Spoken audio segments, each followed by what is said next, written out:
ஆண்டவராகிய இயேசு கிறிஸ்துவின் நாமத்திலே இந்த நாளில் உங்களை நாங்கள் வாழ்த்துகிறோம். இந்த ECBN ஸ்தாபனத்தின் ஊடாகவும் கர்த்தருக்குள் புதுவாழ்ந்த இந்த நிகழ்ச்சி ஊடாக வாரம் தோறும் உங்களை நாங்கள் சந்திப்பதிலே நாங்கள் மகிழ்ச்சி அடைகிறோம். இதிலே அநேக தேவனுடைய பிள்ளைகள் விடுதலையாகப்பட்டிருக்கீங்கள். அநேகருக்கு கர்த்தருடைய சுவிசேஷத்தை 15 வருஷத்துக்கு மேலாய் இந்த ஸ்தாபனம் தேவனுடைய ஊழியத்தை தரிசனத்தை நிறைவேற்றி கொண்டிருக்கிறபடியால் நான் ECBN ஸ்தாபகர்களுக்கு நான் நன்றி செலுத்துகிறேன். தேவன் நல்லவர். ஆமென். இந்த நாளும் உங்களை நாங்கள் வாழ்த்துகிறோம். ஒரு தடவை நாங்கள் ஒரு வசனத்தை நான் வாசித்து இந்த நாளில் 119 சங்கீதம் 1 வசனத்தை நாங்கள் வாசிக்க போறோம். கர்த்தருடைய வேதத்தில் நடக்கிற உத்தம மார்க்கத்தார் பாக்கியவான்கள். ஆண்டவரே, உம்முடைய பிள்ளைகளுக்கு இந்த நாள்ல எங்களோடு நீர் பேசும், எங்கள் மத்தியிலே நீர் அசைவாடும். உம்முடைய அன்பு கரங்களுக்கு எல்லாவற்றையும் ஒப்புக் கொடுக்கிறோம். பொறுப்படுத்துவா நடத்துங்க. இயேசுவின் நாமத்திலே நான் செபிக்கிறேன் நல்ல தகப்பனே, ஆமென். இந்த 119 சங்கீதம் உண்மையாகவே தேவ பிள்ளைகள் வாசிக்க வேண்டிய சங்கீதம். இதை நீங்கள் வாரம் தோறும் ஒவ்வொரு நாளும் இந்த சங்கீதத்தை நீங்கள் வாசிக்கும் போது புதிய புதிய காரியத்தை நீங்கள் இதிலே கற்றுக்கொள்ளலாம். கர்த்தருடைய வேதத்திலே நடக்கிற உத்தம மார்க்கத்தார் பாக்கியவான்கள். ஆண்டவருடைய வேதத்தின் தாவீது சொல்லுகிறார், அவருடைய வேதம் நம்முடைய கால்களுக்கு தீபம், பாதைக்கு வெளிச்சம் என்று சொல்லப்படுகிறது. அவருடைய வேதத்திலே நடக்கிற மனுஷன் பாக்கியவானுங்க. அவனுடைய வாழ்க்கையில ஒரு செழிப்பை நீங்கள் காண முடியும். இன்னைக்கு வறண்டு போய் உங்களோட வாழ்க்கை இருக்குதா? உங்களுடைய வாழ்க்கையில நடக்க முடியாம நீங்க இருக்கிறீங்களா? ஆனா கர்த்தருடைய வேதத்திலே நீங்க பிரியமா இருங்க. கர்த்தருடைய வேதத்தை நீங்கள் வாசிங்க. கர்த்தருடைய வேதத்துக்கு முக்கியத்துவம் கொடுங்க. தேவனுடைய வசனத்தை தியானிங்க. அவருடைய வேதத்திலே நடக்கிற மனுஷனுங்க அவன் பாக்கியவான். அவன் பாக்கியவான் என்று வேதம் சொல்லுகிறது. அவருடைய நன்மையும் கிருபையும் உங்களோட வாழ்க்கையிலே பின்தொடர வேணுமா? கர்த்தருடைய வேதத்தை நம்புங்க. அவருடைய வேதத்திலே நீங்கள் பிரியமா இருக்க வேணும். சங்கீதக்காரனை ஆண்டவர் உலகத்துக்கு உயர்த்தினதுக்கு என்ன காரணம் என்றா, அவன் ஆண்டவருடைய வேதத்தில் அவ்வளவு பிரியமா இருந்தான். வேதம் சொல்கிறது, தெசலோனிக்கே இருந்த ஜனங்களை காட்டிலும் அவர்கள் நற்குணசாலிகளா இருந்தாராம் பெராக்கால இருந்த ஜனங்கள். ஏன் அவர்கள் வேதத்தை வாசித்தார்கள், ஆராய்ந்து பார்த்தார்கள். தேவன் இவ்வளவு அற்புதங்களை செய்திருக்கான் என்று சொல்லி அவருடைய நல்ல குணசாலிகளா இருந்தார்களாம். நல்ல குணம், நல்ல சிந்தனைகள், நல்ல வார்த்தைகள், தேவனோடு நடக்கிற வார்த்தைகள், மற்றவர்களை ஆண்டவர்களை நடத்துற வார்த்தைகள் இந்த வேத வசனத்திலிருந்து நீங்கள் உங்களுக்கு வெளிப்பட வேணும். வேத வசனத்தை வாசிக்கும் போது நல்ல குணம் வருமுங்க. நல்ல குணசாலிகளாய் இருப்பார்கள். நல்ல வார்த்தைகளை பேசுவார்கள். அவருடைய சிந்தனைகள் வித்தியாசமா இருக்கும். என்ற கர்த்தருடைய வேதத்தின்படி நடக்கிற மனிதர்கள் அப்படித்தான் நடந்தார்கள். அதை ஆண்டவர் அவர்களை கொண்டு பெரிய காரியங்களை செய்தார். அவருடைய வசனத்தை நீங்கள் அறிய வேண்டும். அவருடைய வசனத்திலே நீங்கள் ஆண்டவருடைய வசனத்தை பிடித்துக் கொள்ள வேண்டும். ஆண்டவருடைய வசனத்தை பிடித்துக் கொண்டு நீங்க நடக்க வேண்டும் என்று இந்த சங்கீதத்தில் பார்க்கிறோம். சங்கீதம் 119:97 வசனம் சொல்லுது, உமது வேதத்து நான் எவ்வளவு பிரியமா இருக்கிறேன், அது நாள் முழுவதும் எனக்கு தியானமா இருக்கிறது. வேதத்தை நீங்கள் வாசிங்க. ஆண்டவருடைய வசனத்துல பிரியமா இருங்க. ஆண்டவருடைய வசனத்தை நீங்க வாசிக்கும் போது அதை எடுத்து சொல்லுங்க, ஆண்டவரே நீர் என்னோடு இன்றைக்கு பேசும், என்னோடு நீர் இன்றைக்கு என்னோடு பேசும் ஆண்டவரே. வாழ்க்கையை நீர் ஆண்டவரே நீர் இன்றைக்கு என்ன என்னோடு பேச சித்தமா இருக்கிறீர், எனக்கு பேசும் ஆண்டவரே, என்னை கற்றுத்தாரும் ஆண்டவரே. அப்ப பாருங்க, அவர் சொல்றாரு, உமது வேதத்தை நான் எவ்வளவு பிரியமா இருக்கிறேன், அது நாள் முழுவதும் என் தியானமா இருக்கிறது. தேவன் வேதத்தை நீங்கள் தியானிக்க வேணும். அது நாள் முழுவதும் நீங்க ஒரு வசனத்தை நீங்கள் வாசிக்கிறீங்களா, அந்த வசனத்தை நீங்க தியானிங்க. அந்த வசனத்தை யோசித்து பாருங்க. கர்த்தர் இந்த வார்த்தை நிமித்தம் எனக்கு என்ன சொல்லுகிறார், கர்த்தர் இந்த வார்த்தை நிமித்தம் என் குடும்பத்துக்கு என்ன சொல்லுகிறார், கர்த்தர் இந்த வார்த்தை நிமித்தம் என் ஊழியத்துக்கு என்ன சொல்லுகிறார், கர்த்தர் இந்த வார்த்தை நிமித்தம் என் குடும்பத்துக்கு என்னத்தை சொல்லுகிறார் என்று சொல்லி நீங்கள் இந்த வேதத்தை ஆராய்ந்து பாருங்க. அருமையான தேவ ஜனமே, நீங்கள் வேதத்தை வாசிப்பீர்களானால் இடர்கள் அடைய மாட்டீர்கள். வேதத்தின்படி நடக்க நீங்கள் விரும்புவீங்களானால் நிச்சயமாகவே இந்த உலகத்துக்கு தப்பித்துக் கொள்வீங்கள். என்ற வேதம் நம்முடைய வாழ்க்கையில அது பிரியமாய் நீங்கள் வாசிக்க வேணும். அதான் சங்கீதம் 1 சங்கீதத்திலே கர்த்தருடைய வேதத்தை பிரியமாயிருந்து இரவும் பகலும் தியானிக்கிற மனுஷன் பாக்கியவான். சங்கீதம் 1:2 சொல்லுகிறது. அவன் நீர்க்காலோரமாய் நடப்பட்டு தன் காலத்திலே கனி தந்து இலையுதிராத மரத்தை போல் இருப்பான். அவன் செய்வதெல்லாம் வாய்க்கும். நீங்கள் உங்க வாழ்க்கையில ஆண்டவருடைய வசனத்தில் எப்படி இருக்கிறீங்க? வேதத்தில், கர்த்தருடைய வேதத்தில் பிரியமாயிருந்து இரவும் பகலும் அவருடைய வேதத்தை தியானிக்கிற மனுஷன் பாக்கியவானுங்க. நீங்கள் தியானிக்க வேணும், ஆண்டவருடைய வசனத்தை தியானிக்க வேணும். இன்னைக்கு அநேக தேவனுடைய பிள்ளைகளுக்கு வசனம் தெரியாது. இன்னைக்கு அநேக பிள்ளைகள் ஆண்டவர் ஏனோ உலக காரியங்களை கற்றுக்கொள்றார்கள். ஆனா வேதத்துல இருந்து ஜெபித்து ஆண்டவர் வேதத்தை வாசிக்கிறத முடிக்காம இருக்குது. சில பேர் சொல்லுவாங்க, வேதத்தை வாசிச்சோட நித்திர வருது பாஸ்டர். ஏனென்றால் இது பிரியமாய் நீங்கள் வாசிக்கவில்லை. பிரியமாய் வாசித்தால், அவருடைய வசனத்தில் நீங்கள் தாகமாய் கொண்டால், நிச்சயமாய் கர்த்தருடைய வேதம் ஒருபோதும் நமக்கு தூக்கத்தை கொண்டு வராது. அதை வாசிக்க வாசிக்க வாசிக்க தியானிக்க தியானிக்க நம்முடைய வாழ்க்கை செழிப்பாய் மாறுமுங்க. அதான் சங்கீதக்காரன் சொல்றான், துன்மார்க்கோடைய ஆலோசனை நடக்கூடாது. இன்றைக்கு உலகத்திலே தேவனுடைய பிள்ளைகள் தேவனை அறிந்தும் அறியாமே போல இருக்கிறார்கள். அதுக்கு என்ன காரணம்? வேதத்தை வாசிப்பதில்லை, வேதத்தை தியானிப்பதில்லை, வேதத்தின்படி நடக்கிறதில்லை. அதனால இன்னைக்கு தேவ பிள்ளைகள் தோத்து போய்விட்டார்கள். நீங்கள் உங்களோட தோல்விக்கு நீங்கள் தானுங்க காரணம், யாரும் காரணம் அல்ல. இன்றைக்கு அநேக தேவனுடைய பிள்ளைகள் மனிதர்களை பார்க்கிறார்கள். ஒருவேளை மனிதர் விழுந்து போனால் அவனுங்களும் விழுந்து போயிடுறாங்க. நான் சொல்லுவேன், உங்களுக்கும் எனக்கும் இந்த வேத புத்தகம் தானுங்க சாட்சி. அதே போலதானுங்க தேவனை நோக்கி நீங்கள் நடப்பீங்களானால் இடரல் அடையவே மாட்டீங்க. பிரச்சனை வரும், ஆனா கர்த்தர் அந்த பிரச்சனையிலிருந்து விடுவிப்பார். போராட்டம் வரும், ஆனா கர்த்தர் அந்த போராட்டத்திலிருந்து விடுவிப்பார். ஏண்டா இந்த வேதத்தை இரவும் பகலும் வாசியுங்க. பவுல் அதான் சொன்னார், நான் எப்பக்க நெருக்கப்பட்டு மடிந்து போவதில்லை, கீழே தள்ளப்பட்டு வீழ்ந்து போய். அவர் வேதத்தை அறிந்திருந்தார், வேதத்தை பிடித்தார், அநேகருக்கு பிரசங்கித்தார். கிறிஸ்து எனக்கு ஜீவன், சாவு எனக்கு ஆதாயம் என்று சொன்னார். எதுக்கும் எங்களை கிறிஸ்துவின் அன்பை விட்டு பிரிக்காது என்று அவர் நிச்சயத்திற்கு என்று சொன்னார். தேவ ஜனமே, இன்றைக்கு நீங்கள் தோத்து போறதுக்கு என்ன காரணம்? இந்த வேத வசனத்தை நீங்கள் அறிந்து கொண்டு இதை தியானித்து இதன்படி நடக்க உங்களோட வாழ்க்கையை அர்ப்பணித்து பாருங்கள். நிச்சயமாய் கர்த்தர் உங்களை உயர்த்துவாருங்க. கர்த்தர் நிச்சயமாய் உங்களை உயர்த்துவாருங்க. 119 போவோம். திரும்ப 119 சங்கீதத்தில ஒரு வசனம் இருக்குதுங்க. சங்கீதக்காரன் சொல்லும் போது சொல்லுகிறார், 100 வசனத்துல நீங்க வாசித்து பாருங்க. அவர் என்ன சொல்றார்? உமது கட்டளைகளை நான் கை கொண்டுபடியால் முதியோரை பார்க்கலும் ஞானம் உள்ளவனாயிருக்கிறேன். ஆண்டவருடைய கட்டளைகளை இந்த தேவ மனுஷன் கற்றுக்கொண்டபடியால் அவர் சொல்றார், முதியோரை காட்டிலும் நான் ஞானம் உள்ளவனாயிருக்கிறேன். உங்களுக்கு ஞானம் வேணுமா? தேவனுடைய வசனத்தை வாசிங்க, தேவனுடைய வசனத்தை தியானிங்க. அவர் சொல்றார், முதியோரை காட்டிலும், எனக்கு உள்ளவர்களை காட்டிலும், என்னோடு சுத்தி இருக்கிறவர்களை காட்டிலும் ஆண்டவர் என்னை மிகுந்த ஞானம் உள்ளவனாய் மாற்றி வைத்திருக்கிறார். சில பேர் ஞானம் இல்லாமல் பேசுவார்கள். ஆனா வேத வசனத்தை நீங்கள் வாசித்து பாருங்க. உம்முடைய கட்டளைகளை நான் கை கொண்டு இருக்கிறபடியால் முதியோரை பார்க்கிலும் ஞானம் உள்ளவன். ஆண்டவருடைய வசனங்களை வாசிக்கும் போது அவருடைய கட்டளைகளை நீங்கள் கை கொள்ளுவீங்க. ஆண்டவர் சொல்ற, பாவம் செய்யாதேடா, நீங்க பாவம் செய்ய மாட்டீங்க, பாவம் செய்ய மாட்டீங்க. ஆண்டவர் ஒரு காரியத்தை பேசாதேன்னு சொன்னா நீங்க பேச மாட்டீங்க. ஏண்டா ஆண்டவருடைய வசனத்தை நீங்கள் பிடித்திருக்கிறபடியா அந்த வசனம் உங்களை இந்த ஆபத்தில் இருந்து, இந்த தீங்கில இருந்து உங்களை விலக்கி பாதுகாத்துக் கொள்ளும். மிகுந்த புத்திசாலியா இருக்கிறேன், ஞானம் உள்ளவனா இருக்கிறேன் சொல்லி சங்கீதக்காரன் சொல்லுகிறான். உங்களுக்கு ஞானம் வேணுமா? ஞானத்தில் குறை, யாக்கோப்பு 1 நாங்கள் வாசிக்கிறோம், ஞானத்தில் குறை உள்ளவன் கர்த்தரிடத்தை கேட்டு வாங்கன்னு சொல்லப்படும்.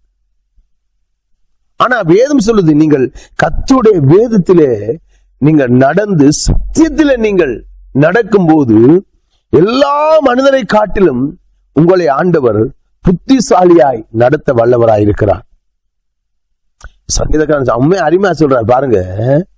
அநேக முதிர் வயது உள்ளவர்களை காட்டிலும் ஞானம் உள்ளவனாய் என்னை நீர் மாற்றினீர். சொல்லுங்க, ஆண்டவருடைய வசனத்தை வாசிங்க, நம்புங்க. 101 சொல்லுது, உம்முடைய வசனத்தை நான் காத்து நடக்கும்படி சகல பொல்லாத வழிகளையும் என் கால்களை விளக்குகிறேன். உங்களுடைய வசனத்தை நான் வாசிக்கிறது மாத்திரமல்ல, அதை நான் காத்து நடத்தணும். வசனத்தின் படி நடக்க உங்களை நீங்கள் அர்ப்பணிக்க வேண்டிய அவசியமா இருக்கிற தேவ பிள்ளைகளே. எத்தனை பேர் நீங்கள் இந்த வேதத்தின் வசனத்தின்படி நடக்க விரும்புறீங்க? ஆண்டவரே, நான் எல்லாம் இந்த வேத வசனத்துல நடக்க முடியுமா? என்னுடைய வழிகள் பொல்லாத வழிகளா இருக்கப்பா, நான் இதை விட்டு இப்ப மனம் திரும்பலாம். இல்ல, நான் சொல்லுவேன், வேத வசனத்தை நீங்க வாசிங்க. உங்களோட வாழ்க்கையில விட முடியாத பாவம் இருக்குதா? அடிக்கடி நீங்கள் சோர்ந்து போறீங்களா? அடிக்கடி பலவீனம் அடைகிறீங்களா? அடிக்கடி உங்க வாழ்க்கையில வியாதி வருதா? ஆனால் உங்களுக்கு சொல்லப்பட்ட இந்த வார்த்தைகளை நீங்க தியானிங்க, வாசிங்க. கர்த்தரின் மேய்ப்பராய் இருக்கிறார், நான் தாட்சி அடையேன் என்று சொல்லுங்க. கர்த்தாவே, உம்மை நம்புறவனை கைவிடுவதில்லை என்று சொல்லுங்க. ஆண்டவரே, நான் உம்மை நம்பி இருக்கிறேன் என்று சொல்லுங்க. வேத வாக்கியங்கள், ஆண்டவர் சொன்னார் யோவான் 5ஆம் அதிகாரத்துல, வேத வாக்கியங்கள் ஆராய்ந்து பாருங்கள், நித்திய ஜீவனுக்கு ஏதுவா இருக்கிறது என்னை குறித்தும் சாட்சி கொடுக்கணும்னு சொன்னார். இந்த வேத வாக்கியங்களை நீங்கள் ஆராய்ந்து பாருங்க தேவ பிள்ளைகளே. நீங்கள் எங்கே இன்றைக்கு விழுந்து போறீங்கடா? இந்த வேத வசனத்தின்படி நடக்க, இதை வாசிக்க, இதை தியானிக்க, இதன்படி ஆண்டவர் சத்தியத்தை காத்துக்கொள்ள இன்றைக்கு தேவ பிள்ளைகள் விரும்பாதபடியால் இன்னைக்கு அநேகர் விழுந்து போயிட்டாங்க. மனிதர்களை பார்க்கிறது, விசுவாசிகளை பார்க்கிறது, ஊழியக்காரனை பார்க்கிறது. நான் சொல்லுவேன், அவர்கள ஒரு தடவை நீங்க பார்த்து கொள்ளுங்க. ஆனால் வேதத்தை நீங்க வாசிங்க, வேதத்தை தியானிங்க. வேதத்துல தேவன் எனக்கு என்ன சொல்லி இருக்காரோ அதை நீங்கள் கடைப்பிடிங்க. பொல்லாத வழிகளை விட்டு விடுறதுக்கு இந்த வேத வசனம் உதவி செய்யுங்க. அதான் சொல்றார் தாவீது ராஜா, நான் பொல்லாத வழிகள் எல்லாவரையும் விட்டு விடுறேன் ஆண்டவரே. உங்களுடைய வேதத்தை வாசிக்கும் போது என் வாழ்க்கையில இருக்கிற எல்லா தீங்கான காரியங்களும், என்னை சூழ்ந்திருக்கிற இருள், என்னை சூழ்ந்திருக்கிற எல்லா சத்துருவின் கிரிகளும் உடைக்கப்படுகிறதை பார்க்கிறோம். இயேசுவை சத்துரு வந்து சோதித்த போது ஆண்டவர் 3 வார்த்தை சொன்னார். என்ன வார்த்தை சொன்னார்? அவர் சொன்னார், உன் தேவனாகிய கர்த்தரை நீ பரீட்சை பாராதிருப்பாக என்று சொன்னார். வார்த்தையில தான் பிசாதோடு ஆண்டவர் ஜெயம் கொண்டார். நீங்களும் வார்த்தையை பிடித்து கொண்டீங்கண்டா நிச்சயமாய் இந்த தேசத்தில் ஒரு வெற்றி வாழ்க்கை வாழ முடியும். நீங்க வேத வசனத்தை சொல்லுங்க, என்னை வாழாக்காமல் தலையாக்குவாரா சொல்லுங்க. ஆண்டவரே, என்னை வாழாக்காமல் தலையாக்குவீர், என்னை உயர்த்துவீர் ஆண்டவரே. நிச்சயமா எல்லா ஜனங்களை காட்டிலும் நான் உங்களை பெரும் புகழ்ச்சியுமாய் வைத்திருப்பேன் என்று சொன்னார். அதை அவர் அந்த வசனங்களை பிடித்துக் கொள்ளுங்க. ஆண்டவர் வசனத்துக்கு கீழ்ப்படியுங்க. ஆண்டவர் என்ன சொல்றாரோ அதை நீங்கள் உங்களோட வாழ்க்கையில கடைப்பிடியுங்க. நிச்சயமாய் ஆண்டவர் உங்களை நடத்துவார். நீங்க பயப்பட வேண்டிய அவசியம் இல்லை. ஆண்டவர் நம்முடைய தேவனாயிருக்கிறார்.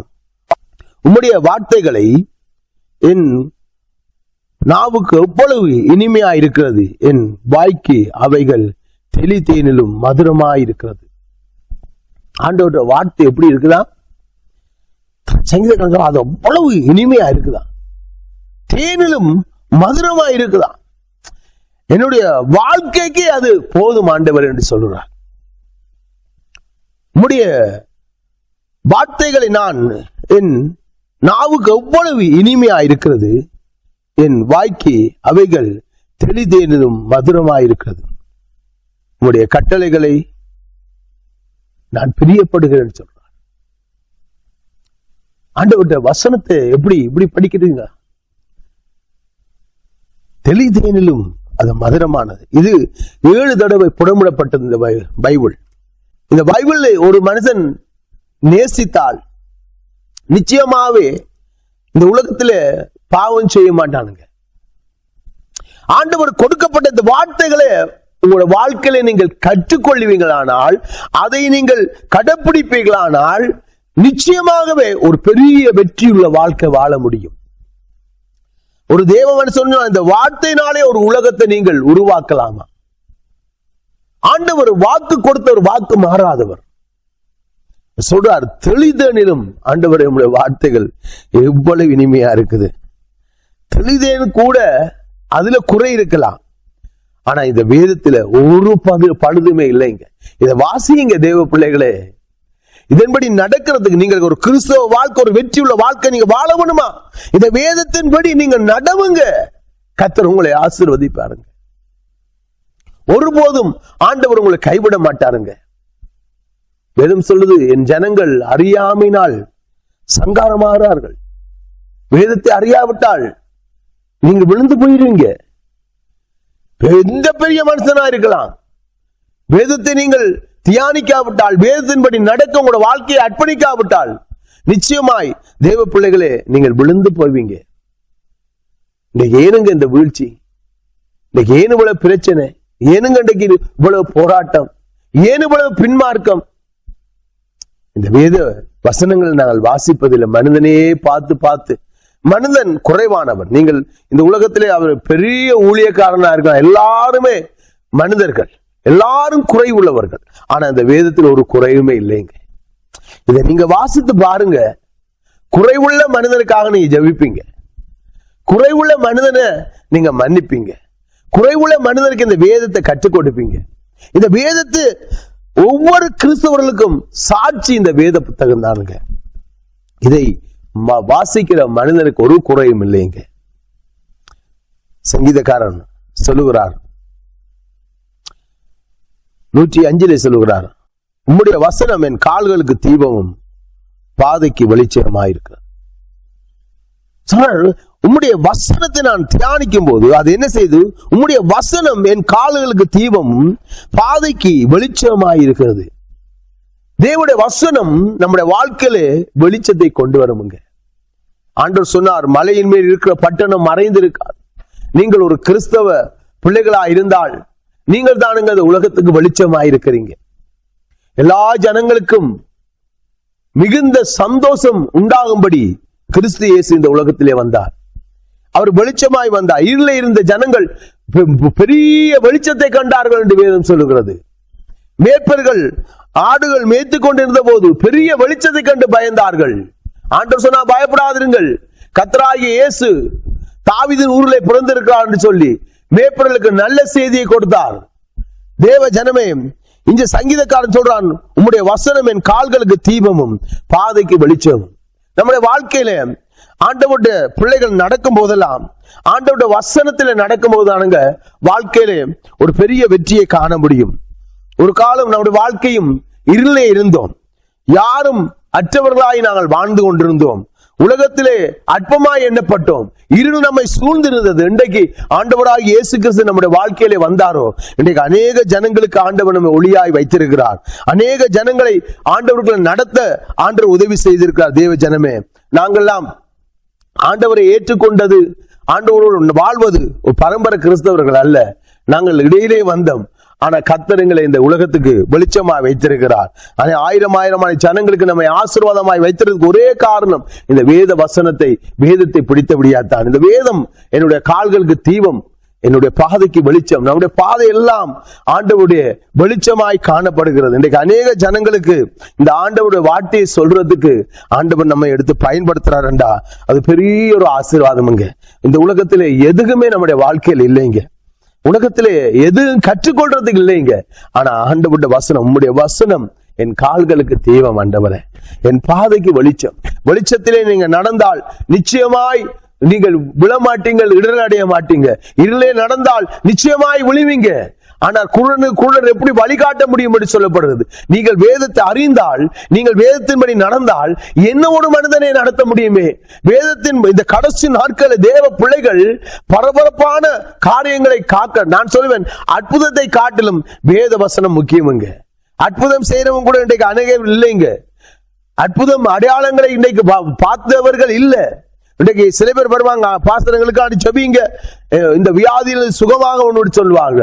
ஒரு மனிதன் கடந்த வருஷம் சபைக்கு வந்தார். அவரு கொண்டு வந்தாங்க, அவருக்கு போன் மேரோ கேன்சர். அவர் உடம்பு முழுவதும் சுவத்து இருக்கும். அவருடைய போன்ல கேன்சர் வந்து அவருடைய உடம்பு முழுவதுமே போய்விட்டது. அந்த நிலையில சபைக்கு கொண்டாங்க. ஆனா நாங்கள் அவருக்காக ஜெபிங்க பாஸ்டர் சொன்னபோது நாங்கள் ஜெபித்தோம். ஆண்டவர் ஒரு பெரிய சுகத்தை கொடுத்தார். ஆமென். அவர் ட்ரீட்மெண்ட் செய்யாமலே அவருடைய வாழ்க்கை மாறினது. ஆனா ஒரு வருஷம் சபைக்கு வந்தாங்க, அவங்களை ஆண்டவருக்கு நடத்தினோம். ஆனா இந்த கொரோனா சீசன் வந்தபடியா கொரோனாவில அப்படியே போனவங்கலாம், ஆனா அதன் பின்பு சபைக்கு வரவே இல்லை. ஆனா இப்போ நல்ல வேர்க்கோட நல்ல சமாதானமா இருக்கிறார். அவர் வரும்போது நடக்க முடியாம வந்தார், இன்றைக்கு பலன் உள்ளவா இருக்கிறார். ஆனா இன்றைக்கு போய் இயேசுவை குறிச்சு சொன்னா அவங்களுக்கு ஆண்டவரை யார் என்று கேட்கிற அளவுக்கு இருக்கு. நான் சொல்லுவேன், ஆண்டவருடைய நன்மைக்கு மாத்திரம் வரக்கூடாதுங்க. ஆண்டவர் இந்த வசனத்தை நீங்கள் வசனத்தின்படி நடக்கிற உத்தம மார்க்கத்தார் பாக்கியவான்கள். நீங்கள் நானும் இந்த வேத வசனத்தின்படி நடக்கணுங்க. நீங்கள் நானும் வேத வசனத்தின்படி நடக்காவிட்டால் தோத்து போயிடுவோம். அதான் தாவீதுராஜா சொல்றார், உம்முடைய வசனம், ஆண்டவருடைய வசனத்தை பிடித்துக் கொள்ளுங்க. அவருடைய வசனத்தை பிடித்துக் கொண்டு பூமியிலே சுடர்களாய் ஒளி வீசுவோம் என்று வேதத்தில் பார்க்கிறோம். எழும்பி பிரகாசி, உன் ஒளி வந்தது, கர்த்தரின் மகிமை உண்மையில் உதித்தது. அருமையான தேவச்சனமே, ஆண்டவர் ஒவ்வொரு நாளும் உங்கள் மேல் உதிக்க விரும்புகிறார். ஒவ்வொரு நாளும் கர்த்தர் உங்களை நடத்த விரும்புகிறார்.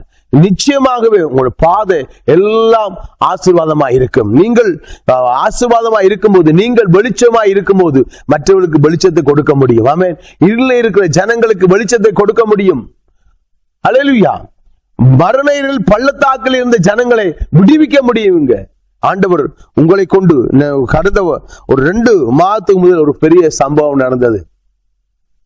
2 ஹஸ்பண்ட் வைஃப், அவங்க யங் பிள்ளைகள், அவங்க இந்த பிம்பிளி பட்டணத்திலேயே அவங்க தூர இடத்துல இருக்கிறாங்க. அவங்க இந்த ரெயின் விழுந்து மரித்து போவோம் சொல்லி கடைசியா பிம்பிளி பட்டணத்துல வந்துட்டு அந்த கடையில போய் சாப்பிட்டு அதன் பின்பு போய் ரெயின்ல குதிச்சு மறிக்கலாம்னு சொல்லி 2 பேரும் முடிவெடுத்துட்டு வந்தாங்க. வந்தபோது எங்களுடைய சேச்சியில ஒருத்தர் இருக்கிறார். அவருக்கு ஒன்றுமே தெரியாது. ஆனா அவர்கிட்ட சாட்சி ஒன்று சொல்லுவார். என்ன சாட்சி சொல்லுவார்டா, அவர் இந்த பிம்பிளி பட்டணத்துல 15 வருஷம் அவர் ரோட்லாம் ஸ்ட்ரீட்லாம் நிறுத்துறோம்டா.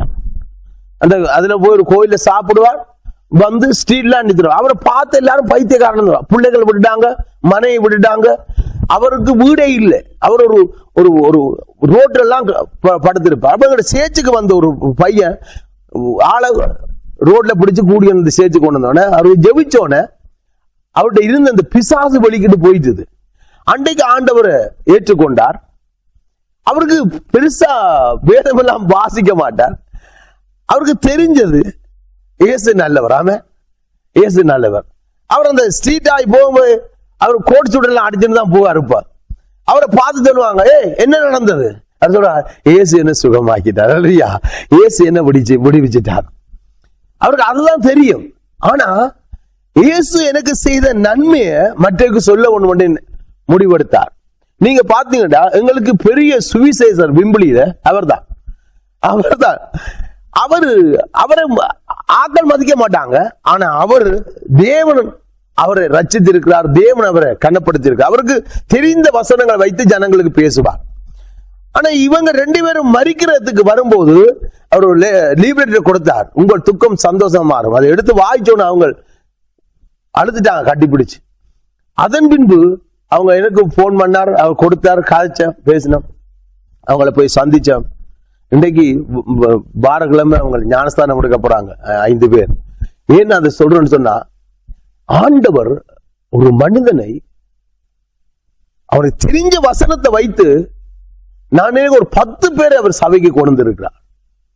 ஆனா அவருக்கு பெரிய அறிவெல்லாம் தெரியும். ஆனா எவ்வளவு ஆண்டவருடைய வசனத்தை தெரிந்து கொள்றாரோ, எனக்கு ஆண்டவர் என் வாழ்க்கையை தீபமாய் மாற்றினார். இந்த வேத வசனம் என் கால்களுக்கு தீபமும் பாதைக்கு வெளிச்சம். நீங்களும் நானும் ஆண்டவருடைய வசனத்துல நடக்கும் போது நிச்சயமாய் மற்றவர்களை ஆண்டவர் நடத்த முடியுங்க. பாருங்க, லைட் போட்டோன்னு இருள் போயிட்டுது. நீங்கள் ஆண்டவருடைய பிள்ளைகள் ஒளியுங்க, நீங்க வெளிச்சம். ஆண்டவர் சொன்னார், நீங்கள் மலையின் மேல் இருக்க பட்டணம், அது மறைந்திருக்க மாட்டாது, நீங்க பூமிக்கு உப்பாய் இருக்கிறீங்கன்னு சொன்னார். நீங்கள் நானும் இந்த பூமியிலே கர்த்தர் நம்மை வைத்திருக்கிறது அநேகருக்கு ஆசீர்வாதமாய் நிலைநிறுத்தும்படியாக. சங்கீதக்காரன் சொல்கிறான், சங்கீதத்திலே 119:71, நான் உத்தரப்பட்டது நல்லது, உம்முடைய பிரமாணங்களை கை கொண்டேன். பாருங்க, அவர் சொல்ற, நான் என் வாழ்க்கையில வந்த பிரச்சனைகள், போராட்டங்கள் எல்லாவற்றிலுமே நான் விழுந்து போகாதபடி உம்முடைய வசனத்தை காத்துக்கொண்டேன். ஆண்டவரே, உன்னுடைய வசனத்தின்படி நடந்தேன் ஆண்டவரே. நான் விழுந்தது, இந்த பிரச்சனை வந்தது எனக்கு நல்லது ஆண்டவரே. நான் இந்த வேதத்தில் இந்த என்னுடைய பிரச்சனைக்கு நான் தீர்வை கண்டுவிட்டேன். இன்னைக்கு வாழ்க்கையில தேவ பிள்ளைகளுக்கு பிரச்சனை வருதா, போராட்டம் வருதா, நீங்க பயப்படாதீங்க. தீர்வு வேதத்தில் இருக்கு. சங்கீதக்காரன் சொன்னா உபத்திரப்பட்டது நல்லதுங்க. அவர் உபத்திரத்தை யார் நல்லதுன்னு சொல்லுவாங்க? இப்ப பவுல் சொன்னார், என்னை பலப்படுத்துற இயேசு கிறிஸ்து எல்லாவற்றையும் செய்ய பலன் உண்டு, நான் பலவீனத்தை கொடுத்து மேன்மை பாராட்டுவேன் சொல்றார். ஆனா இங்க சங்கீதக்காரன் சொல்றான், நான் உபத்திர வழியாய் போனது ஒன்றுக்கு நல்லது, அந்த என்னுடைய உபத்திரத்துக்கு வழி என்னடா, நான் வேதத்திலே வசனங்களே நான் கற்றுக்கொண்டேன், உம்முடைய பிரமாணங்களை கற்றுக்கொண்டேன் ஆண்டவரே. என் வாழ்க்கையில வந்த பிரச்சனைகளுக்கு என் தேவனே அது நானா காரணமா இருந்தேன். ஆனா இந்த வேத வசனம் என்னை அதிலிருந்து விடுவித்து இருக்கிறது. உபத்திரத்திலிருந்து விடுதலையாக்கி இருக்கு, பிரச்சனையிலிருந்து விடுதலையாக்கி இருக்கு. உம்முடைய பிரமாணங்களை இன்னும் கை கொள்ளவும் உம்மோடு இன்னும் நடக்கவும் ஆண்டவரை எனக்கு உதவி செய்தீர் என்று சொல்லி சங்கீதக்காரன் சொல்றான், நான் உபத்திரப்பட்டது நல்லது ஆண்டவரே, உம்முடைய பிரமாணங்களை கை கொண்டேன். ஆண்டவருடைய பிரமாணங்கள் அற்புதமானது, அதை கை கொள்ளுங்க. அநேக காரியங்கள் தேவன் நம்முடைய வாழ்க்கையில் அவர் செய்ய வல்லவராயிருக்கிறார். ஆண்டவருடைய வசனத்தை நீங்கள் நான் தியானிக்கும் போது நம்முடைய வாழ்க்கை மாறுவங்க. ஒன்றுக்கும் உதவாத நம்மை ஆண்டவர் தெரிந்து கொண்டார். இந்த வேத வசனம் எப்பேற்பட்ட மனுஷனை மாற்றும். எப்பேற்பட்ட மனுஷனுக்கும் இந்த வேத வசனம் ஆறுதலாயிருக்கும். உங்களோட வாழ்க்கையிலே நீங்கள் உண்மையான தேவ பிள்ளைகளாய் வாழ முடியும் சொன்னால், அநேக பேர் இடறதுக்கும் விழுந்து போறதுக்கும் ஒரே காரணம் இந்த வேதத்தை வாசிப்பதில்லை. மனிதனையே பார்த்து பார்த்து பார்த்து, குறைவுள்ள மனிதனை பார்த்து நான் விழுந்து போகாதபடி சரியாய் நிற்க இந்த வேத வசனத்தை நீங்கள் வாசிங்க. இந்த நாளிலிருந்து வேத வசனத்துக்கு முக்கியத்துவம் கொடுங்க. வேதத்தின்படி வாழ உங்களோட வாழ்க்கையை அர்ப்பணிக்க கர்த்தர் ஆசீர்வதிப்பார். ஆண்டவரே, இந்த நாளும் உங்களுடைய பிள்ளைகளை நான் ஆசீர்வதிக்கிறேன். உங்களுடைய கரம் என் தேவ பிள்ளைகளோடு கூட இருக்கட்டும். உங்களுடைய வேத வசனம் என் கால்களுக்கு தீபம், பாதைக்கு வெளிச்சம் என்று சொன்னது போல உங்களுடைய பிள்ளைகளுக்கு எப்பொழுதும் வெளிச்சமா இருக்கட்டும். நீர் வழி நடத்துங்கப்பா. உங்களுடைய அன்பான கரங்களுக்கு ஒப்புக் கொடுக்கிறேன். பிள்ளைகள் ஒவ்வொருத்தரையும் ஆசீர்வதித்து வழி நடத்தும்படியா இயேசுவின் நாமத்திலே நான் ஜெபிக்கிறேன். எங்கள் நல்ல தகப்பனே, ஆமென். ஆண்டவருடைய நாமம் மகிமைப்படுவதாக. உங்களுக்கு என்று ஒரு பாடலை பாட விரும்புகிறோம். இருப்பாதம் நம்